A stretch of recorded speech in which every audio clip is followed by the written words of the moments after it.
Well, welcome back to Everyday Iowa. From Riverside Theatre's Lifespan of a Fact, please welcome Elijah J. Jones, Megan Gogarty, and Martin Andrews. Hello, thank you for being here on your opening night morning. Oh, it's a pleasure. Well, let's talk about Lifespan of a Fact. What is it about?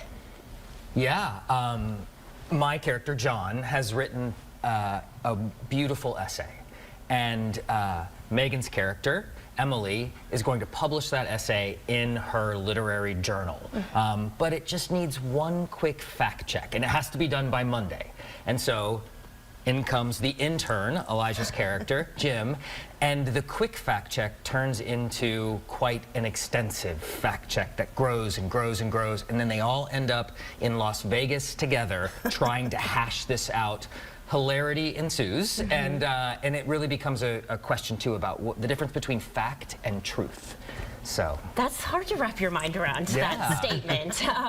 But this is based on a real essay, real people. You play John, who is, tell us about him. Yeah, John is a writer, and he's passionate about his craft, and John DeGata is the head of the nonfiction writing program at the University of Iowa. So we got to meet him the other day, and yeah, he's very passionate, has really strong beliefs about what an essay should be. The play was based off of a critically acclaimed book by the same title. Okay. So your readers or viewers might know it.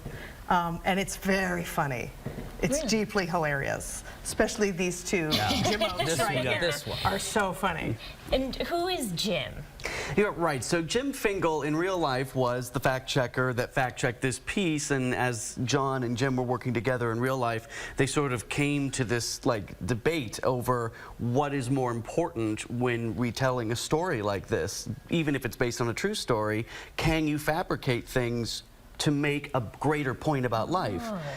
But Jim, as in the play, starts the play as an eager intern who is excited to work under Emily Penrose, who is the editor of this big magazine. And he doesn't have a whole lot of experience with fact-checking at the start. So what starts as a fascination and a desperate attempt to do a good job and improve and impress Emily starts to morph when he meets John. And it starts to become, it starts to crystallize into a philosophy when he learns that John has fabricated some elements of the essay. Crazy. And so, what is that like performing in front of John? You're playing him, and how did you prepare for that? He was so delightful when he came and visited us, and he said, you know, this is based on me, but it's not me. Right. And the one thing that he said is, it works when it's funny. So make sure that you lean into the humor. And that is, I think, what we've done, and we hope that audiences will see. We have steered into that so hard. we are trying so, we are not quite to the level of pratfall, but we are trying. Oh, close. Okay. Yes. We're willing to go that far. Yeah, you do have a pratfall. I actually did. We do have a pratfall. I did shoehorn in a pratfall. Okay, well, for people that don't know, what is a pratfall? It's a hilarious comic fall. Yes, okay. Right. But on purpose. Can you show us? No, you have to go see it to the show. Let's move the table. Yeah. Well, so this is opening tonight, and it runs through May 4th. Megan, you're from Iowa, is that right? And the two of you are also from Iowa, but do you live here now? Or? Well, Martin and I actually live in Chicago right now, but we have strong Iowa ties. Well, right, yeah, in the same condo. We woke up like that. We were just this, but we all have ties to the University of Iowa. Oh, really? Tell us about that. I got my MFA there in 2010. In what? In theater. In acting. Yes, in acting. Martin is a trained actor. Really? I can really do a pratfall. He can really do it. A very dramatic pratfall. Yes, exactly. He can just pretend the banana peel is there.